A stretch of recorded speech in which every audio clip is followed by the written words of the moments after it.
Pourquoi est-ce que l'Afrique anglophone, alors là des questions purement économiques, pourquoi est-ce que l'Afrique anglophone est repartie assez dynamiquement et que l'Afrique francophone n'est pas?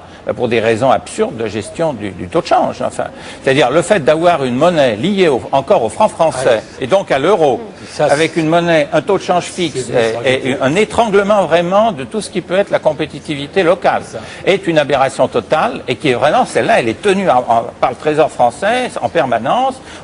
Ils doivent garder ce taux de change absurde, ils doivent pas en changer, etc. Non, il y a vraiment une responsabilité européenne, française en vérité, vis-à-vis d'un ensemble de pays africains considérable. Le modèle actuel, on n'en a pas parlé en fait de sa logique malheureusement, il est fondé sur la prise de pouvoir par les actionnaires et non pas par les banquiers, par les créanciers. C'est-à-dire sur des exigences de rendement financier beaucoup plus importantes qu'il ne l'était après la Deuxième Guerre mondiale par exemple, où la croissance a bien pu se développer avec une répartition des revenus correcte. Et donc ceci tord complètement à la fois l'endettement, la logique de l'endettement, à quoi ça sert, pour qui, hein.